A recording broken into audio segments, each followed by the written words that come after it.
नमस्कार, मैं हूं आपके साथ पूर्वी राय और आप देख रहे हैं प्राइम टाइम न्यूज। ग्राम पंचायत हिरौली प्रधान पद के उम्मीदवार ने सभी ग्राम वासियों को दिवाली की शुभकामनाएं दी। चुनाव पर हुई चर्चा। रेडी जी। नमस्कार सर। नमस्कार। फर्स्ट ऑफ ऑल हमारे चैनल में आपका स्वागत है। आप हमें अपना कीमती समय दे रहे हैं, उसके लिए आपका बहुत बहुत धन्यवाद जी। मैं और मेरे दर्शक एक बार आपका परिचय जानना चाहेंगे और इस समय हम लोग कहाँ पर स्थित हैं उसके बारे में। मैं सुशील कुमार जी। सनौर श्री रामोपाल जी यादव नगर कुशमरा जी में रहने वाला हूँ जी और यही मेरा एक मकान है जी। यहाँ पे कुशमरा चौराहे पे। बिल्कुल। आप प्रधान पद के प्रत्याशी हैं, जी। तो क्या उद्देश्य से लेके आप चुनाव लड़ने के लिए जा रहे हैं? मैं ये चाह रहा हूँ कि जो सरकार द्वारा लाभ आते हैं जी वो डायरेक्ट गरीबों तक नहीं पहुँचते। जी। एक माध्यम हम लोग होते हैं, उस माध्यम के जरिए, क्योंकि ऐसा है ना कि जो भी आता है वो हम लोग खा लेते हैं, किसानों तक तो पहुँचता कहाँ है। जी। कोशिश यही रहेगी कि सीधा सीधा जो भी लाभ आता है किसानों तक पहुँचाए। आवास वगैरह आते हैं तो उसमें हम लोग घपला करते हैं, कहीं 60,000 कमीशन का आया, कहीं 20,000 कमीशन का आया। ये नहीं होने चाहिए जी। कहीं ना कहीं आपके कहने का मतलब है कि आप जो है बेहतर तरीके से कार्य करना चाहते हैं अपनी पंचायत में और लोगों को आप कहीं ना कहीं बेहतर सुविधाएं देना चाहते हैं। कोशिश यही रहेगी जी। लगभग कितने गांव लगते हैं अपनी पंचायत में? 3 गाँव है। 3 गांव कौन कौन से? नगला दुबई, जी। हिरौली और बंसल मोड़। लगभग वोटिंग संख्या कितनी क्या है? वोटिंग वही होगी।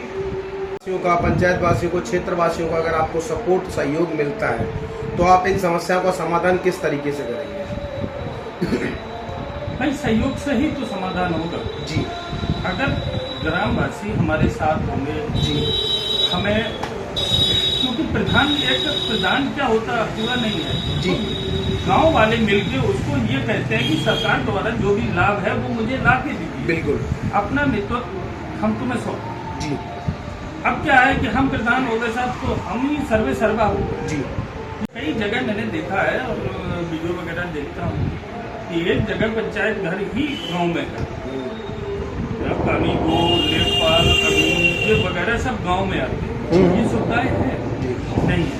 हम लोग ब्लॉक भागते हैं, पता चलता है साहब वो ब्लॉक में मिलते हैं, किसी दिन लेखपाल नहीं मिलता है, किसी दिन पानी को नहीं मिलता है। तो इनका एक निर्धारित करो गाँव में एक दिन के लिए उस दिन हम लोग गांव में मिलकर अपनी बैठ से चर्चाओं करें। बिल्कुल सही बात। उस समस्याओं का समाधान होगा जी। ये होना चाहिए। बिल्कुल। प्रधान सेवक के रूप में कार्य करता है जी। और वही होना चाहिए। बिल्कुल।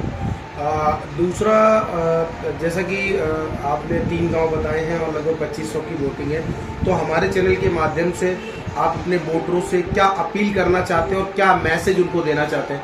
कई बार होता क्या है, ये ग्राम पंचायत का चुनाव है और उसमें मैं समझता हूँ लगभग 8 या 10 प्रत्याशी करीब खड़े हो जाते हैं, तो जो वोटर है, जो आपके ग्रामवासी हैं, कहीं ना कहीं गुमराह हो जाते हैं। तो उनसे क्या अपील करना चाहते हैं और क्या मैसेज देना चाहते हैं उनको? किस तरीके से वो अपनी सोच को पॉजिटिव करें और बेहतर प्रत्याशी की तरफ जाए? देखिए ऐसा है कि इस समय जब प्रधानी की समस्या जो चर्चाएं आ जाती हैं जी।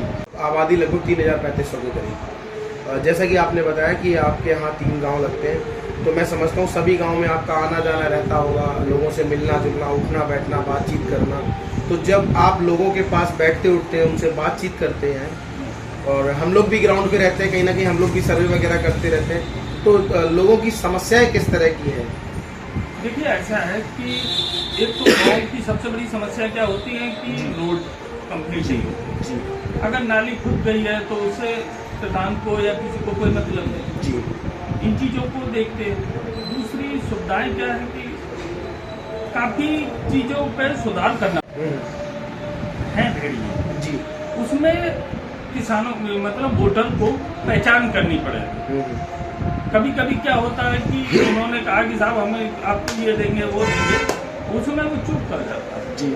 और बाद में पछताते हैं। भाई हर फल जो लाल होता है वो खाने योग्य नहीं होता। जी।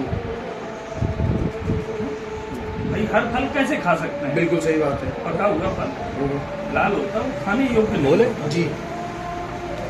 ओके। अभी जो है प्रत्याशी जी, अभी फेस्टिवल का समय आने वाला है, जैसे नवरात्रि है, दशहरा। तमाम महत्वपूर्ण खबरों के लिए देखते रहिए प्राइम टाइम न्यूज।